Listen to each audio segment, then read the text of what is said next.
Hey guys, welcome back to the channel. My name is Brian, and I am the horror show host. And the reason I am being so quiet is because my brother's girlfriend is doing her job in the next room over where she's just tutoring. So got to be kind of quiet.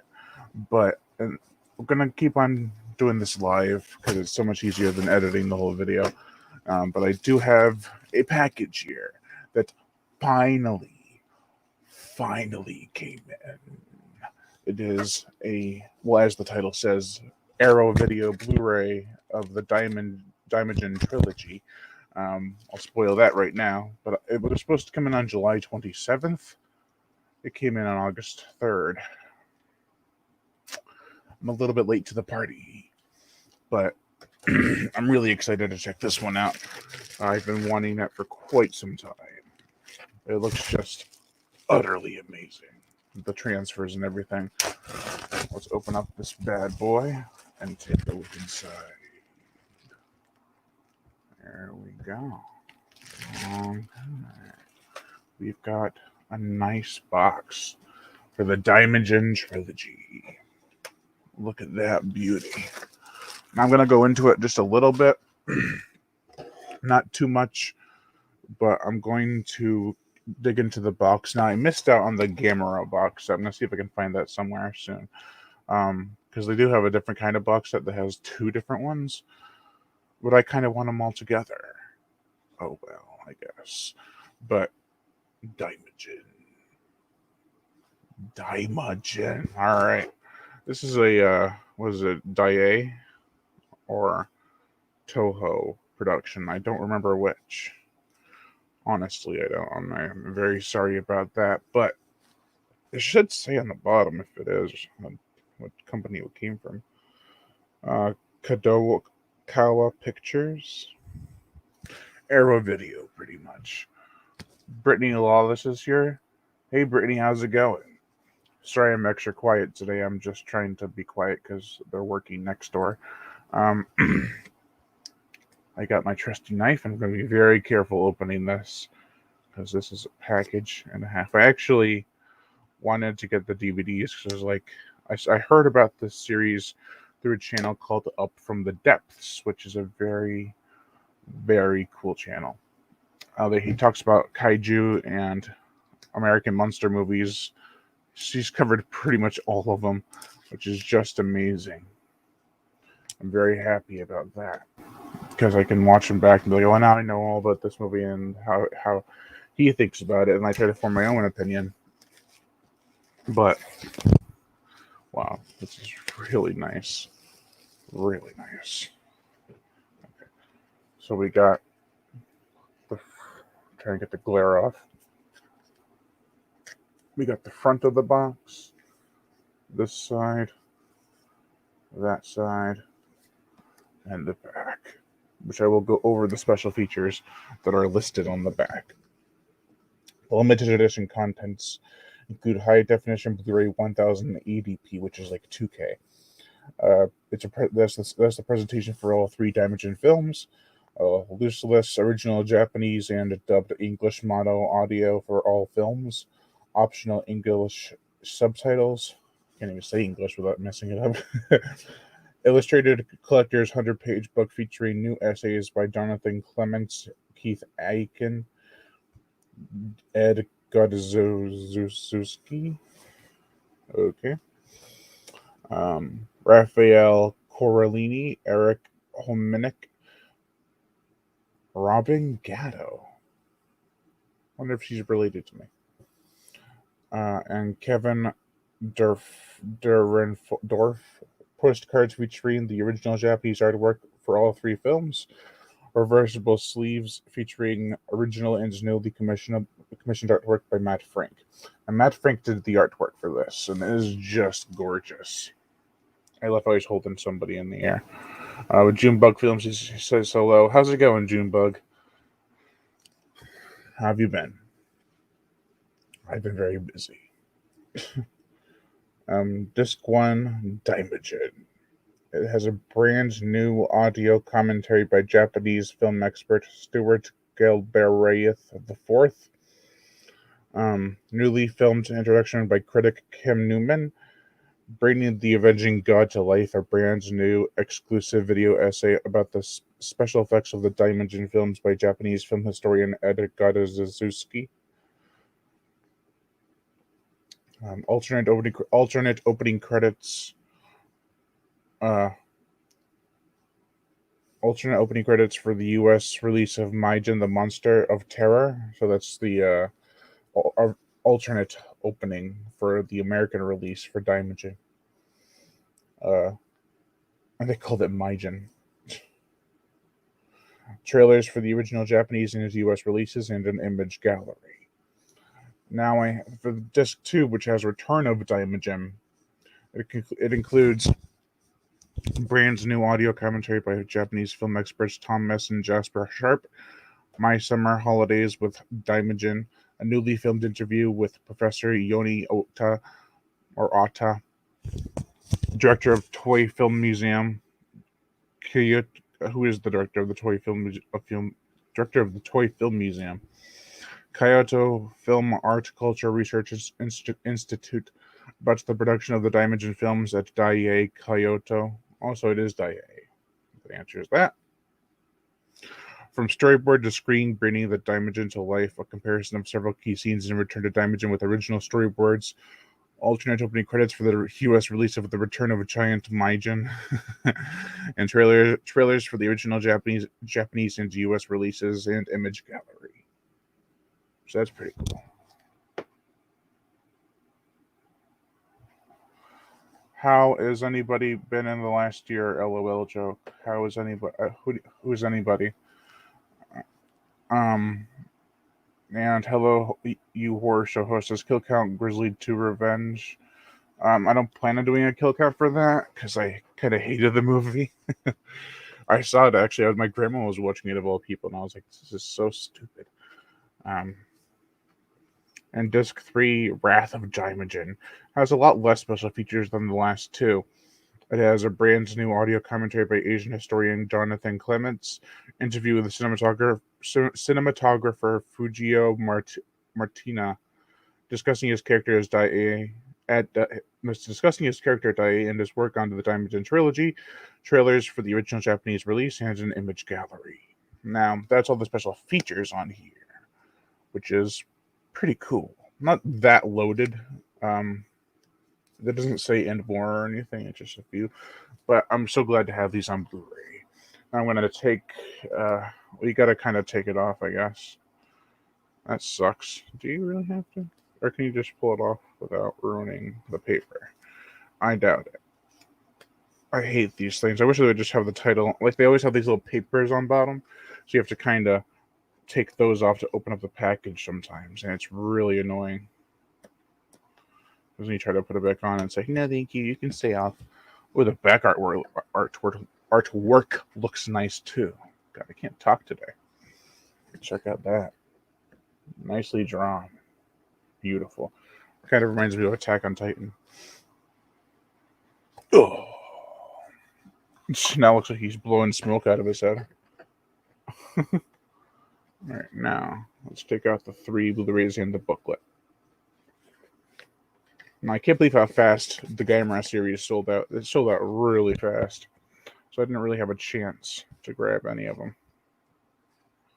which really annoyed me. I wanted to grab at least 1 to have in my collection, but now I need to get 2 because they have the separate release. Let's take out the booklet first because this is driving me crazy. Why is the middle one just a pain in the ass? Okay. Now we have a beautiful booklet. Look at that cover. I like the black and white on it. Very nice. Oh man, I can't wait to read this. This looks absolutely gorgeous. I'm trying to show you as much as I can without ruining the book. It's mostly just pictures. Actually, that's all it is pictures. It's all hand-drawn or airbrush pictures. Oh, there's some writing at the end. Cool. All right. So now we get to the films themselves. The first, Daimajin, which Has a poster and some lobby cards. Nice, nice. Does it have a poster? Yeah, that's a poster, all right. So we got these here, lobby cards. That one. And a advertisement for the Bird of the Crystal Plumage 4K Blu-ray, which I do not need. Maurice Barnett says, "Sup, Brian? Good to see you. Good to see you too." Yeah, I've been working a lot and doing a lot of other stuff. I'm trying to get back into YouTube as much as possible. I especially want Shark Week 2 to be done, but that's taking a lot longer than expected. I basically had to read 2 extra books to make it work. Then we have the second one, Return of Daimajin.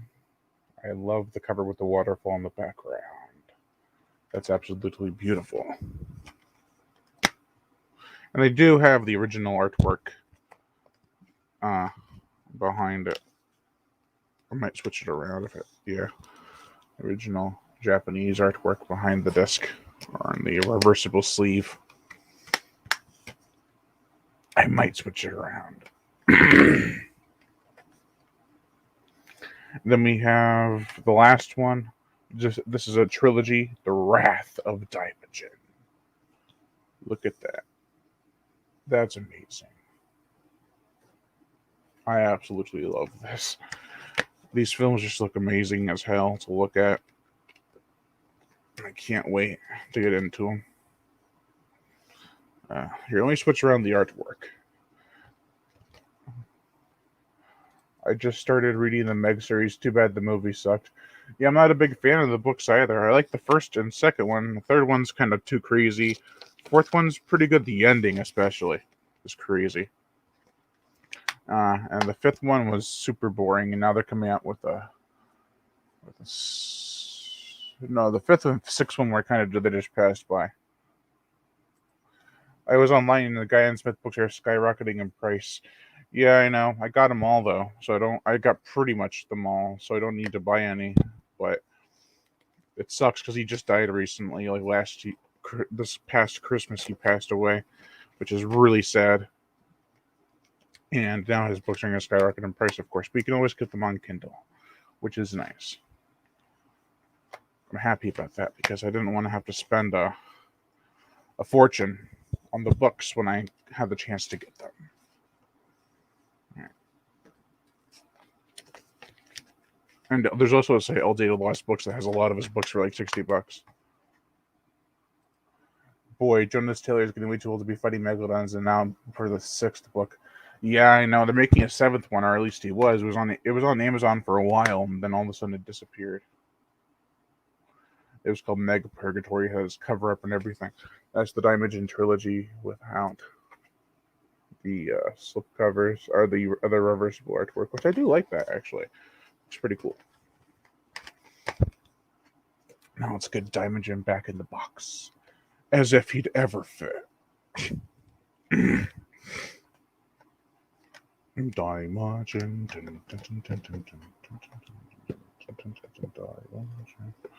I kind of want to watch these now. I mean, I do have time before work. I don't have time to do it, though. I got so much other stuff to do. It's craziness, I tell you. Craziness.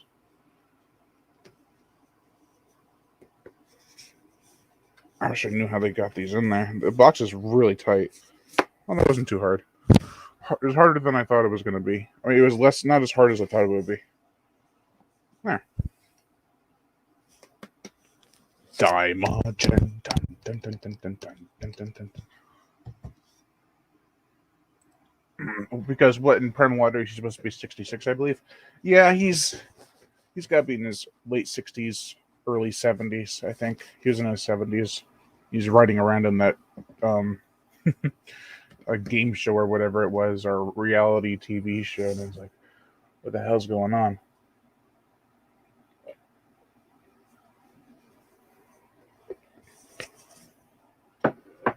He'll be 100 and riding around on megalodons. It's craziness. Stick to Chronos Rising. Really good book series. Yeah, so that's the Daimajin box set.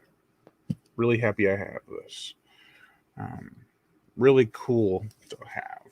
because I'm going to find the Gamera series at some point. I'm going to the archive in Bridgeport, Connecticut,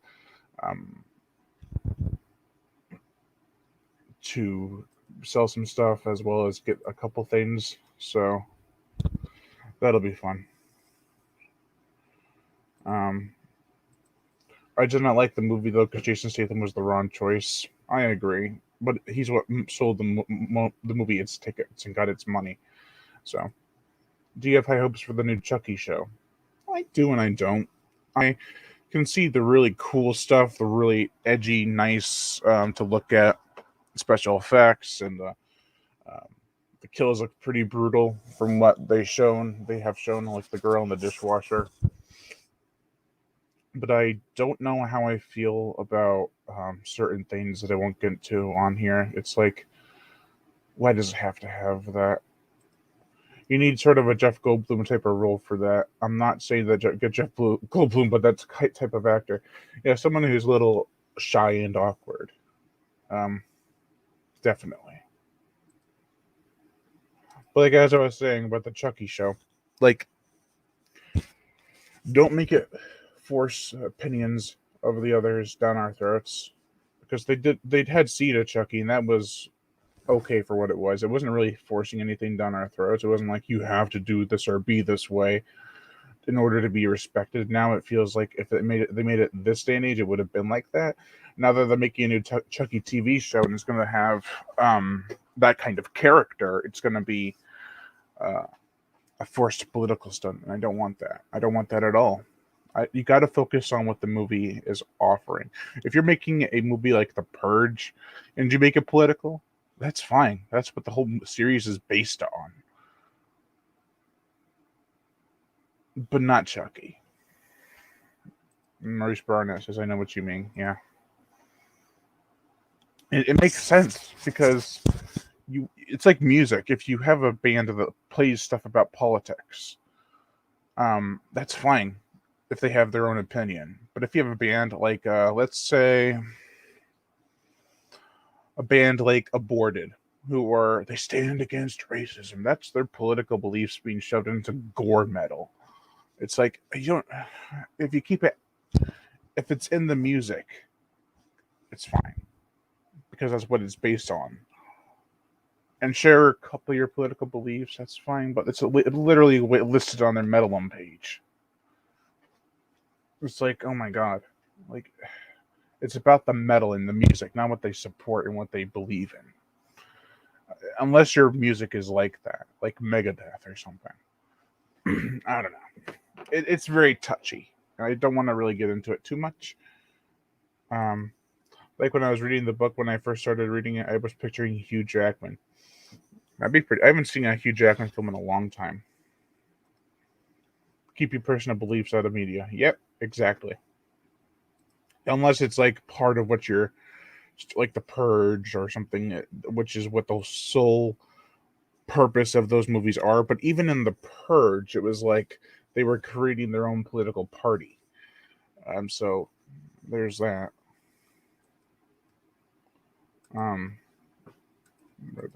There it is. So they were trying to do their own thing. Unless you talk about the new Purge, which I heard was just all one-sided and very stupid. Which I'm going to have to get to eventually, because I did a premise of Crime Grind Week 2, and I don't know if that's going to actually happen now, because I didn't see... Well, it will happen, but not in the next few months, because I have to wait for the Blu-ray to come out. Well, actually, that's next month. It's going to be the next couple months, or it's 3. So, yeah. It's very weird now. People want to have their voices heard, even though it's affecting the media itself. Like the entertainment industry and media, it's like they're brainwashing us, and I can't stand it. Anyways. And it doesn't matter which side is the one that's doing it. It's just the fact that they're doing it. Yeah. So I think that's going to do it for this video, guys. I got a lot to do before I have to go to work tonight. So I got the 9 o'clock shift. So I'm like, yay. But anyway, thank you all for watching and listening to me babble on while I stutter and mispronounce things because of I went to the beach yesterday and got really dry mouth, and it's really hard for me to talk right now. I've been drinking a ton of water, and it's not helping. But anyway, that's what I'm afraid of, no longer being able about escapism, just about politics. Yeah, I can see it happening very soon. It's disgusting. Um, but yeah, that's gonna do it for this video, guys. Uh, thank you all for watching. It really does mean a lot. Um, yeah, so I am Brian Gatto, the horror show host. Make sure to like, comment on, as well as share this video. Like my Facebook fan page and support me on Patreon, or even $1 a month will help keep this channel going on strong, and I'd greatly appreciate it. Plus, if you'll get access to body counts and other music videos that you cannot get on YouTube because of copyright and age restriction. Monetary support. If you don't want to support the channel through PayPal or through Patreon, you can always support it through Patreon. Definitely. I'm doing both films. You can always send money through PayPal horrorshow37@gmail.com. If you don't want to send me any money, though, and you just want to support the channel, just hit that notification bell to be notified every time I make a new video. And as always, subscribe.